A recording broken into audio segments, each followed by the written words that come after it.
শিল্পীরা তো আর ব্যবসায়ী না যে ওরা চিন্তা করে আজকে 5 টাকা ইনকাম করলাম, 3 টাকা আমি সঞ্চয়পত্র করব, 2 টাকা আমি খরচ করব, এটা হয় না।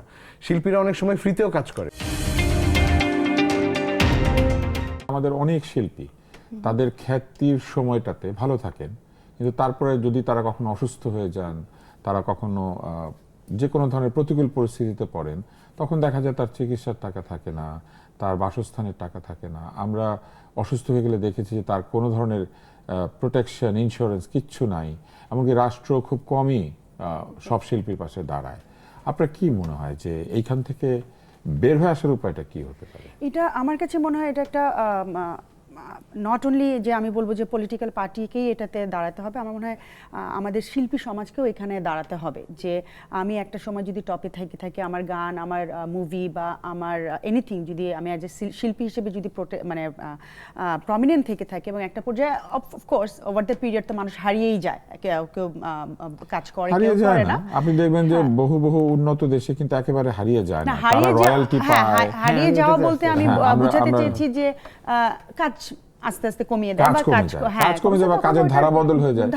যিনি নায়িকা থাকেন দেখা যায় একসময় মায়ের চরিত্রে অভিনয় করছেন। হ্যাঁ, ওইটাই। সো ওই জায়গাটাতে আমার মনে হয় যে শিল্পীদেরকে সম্মান দেয়া, তাদের জন্য নতুন করে আমাদের যদি এখনকার সরকারকে ধরি বা আমাদের শিল্পী সমাজকে দেখি যে কিছু কিছু প্ল্যাটফর্ম যদি তৈরি করে, যে আমরা একটা ইন্স্যুরেন্স করলাম বা একটা সমিতি করলাম বা একটা অর্গানাইজেশন করলাম, যেখানে মানে এখানে দুই পক্ষেরই দায় আছে বলে আমার কাছে মনে হয়। এবং নট অনলি যে আমি বলবো সরকার দলীয়, বেসরকারি দল যারা আছেন এবং সমাজের কর্মীরা যারা আছেন, সবার মিলে একটা যদি আমরা অর্গানাইজেশন করি যে এইখানে যারা শিল্পীরা আছে তাদের কখনো যদি বিপদ আপদ হয় সেখানে আমরা দাঁড়াতে পারি। অনেক সময় ফাইন্যান্সিয়ালি সাপোর্টের মানে প্রবলেমের কারণে তো অনেকে অনেক বড় চিকিৎসা করতে পারে না। সরকার যে সবসময় সবার পাশে দাঁড়াবে এমনও কিছু না। এখন সোশ্যাল মিডিয়ার যুগ, এখন হয়তো যদি আমরা এরকম একটা অর্গানাইজেশন থাকে যে এখানে শিল্পীদের অ্যাটলিস্ট অন্যান্য দিক যদি চিন্তাও না করি, যদি অ্যাটলিস্ট চিকিৎসা এটাও আমরা চিন্তা করি যে ওনাদের জন্য এই জায়গাটাতে আমরা একটা কন্ট্রিবিউশন করতে পারি, আমার মনে হয় এটা অনেক ভালো হবে। নিপুর, আপনার কাছে আমার যেটা মনে হয়, আমি ছোট করে এটাতে শেষ করি, আমার মনে হয় কি এখানে আসলে বাংলাদেশে এর আগে কথাটা খুবই অপ্রিয় হলেও সত্য, কোনো সরকারই আসলে শিল্পীদের ব্যাপারে কখনোই সিরিয়াস না, আনলেস যদি আসলে ওই যে দাওয়াত দেওয়া এবং প্রোগ্রাম ইলেকশনের আগে গান গাওয়ায়। হ্যাঁ, এক্স্যাক্টলি। এটা ছাড়া কিন্তু আপনি এই যে ধরেন কোন একজন, ধরেন আমার অ্যান্ড্রু কিশোরের মতো শিল্পী, উনারও কিন্তু শেষ বয়সে চিকিৎসার জন্য কিন্তু তখন আসলে তৎকালীন প্রধানমন্ত্রীকে কিন্তু হেল্প করতে হয়েছিল।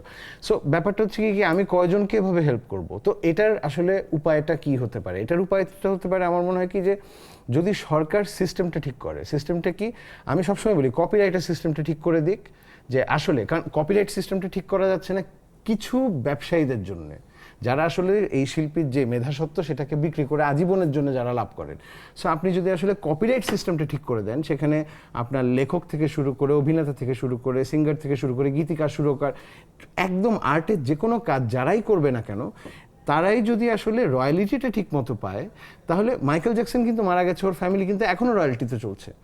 সো আমাদের এখানে যদি সরকার একটু প্রথমে উদ্যোগী হয়ে, শিল্পী বান্ধব হয়ে, ব্যবসায়ী বান্ধব না হয়ে যদি আসলে শিল্পীদের জন্য রয়্যালটি সিস্টেমটা ঠিক করে দেয়, আমার মনে হয় কি 50% সমস্যা ওখান থেকে, তারপরে যেগুলো আসবে ওগুলোর জন্য তো ধরেন আস্তে আস্তে একটা আছে।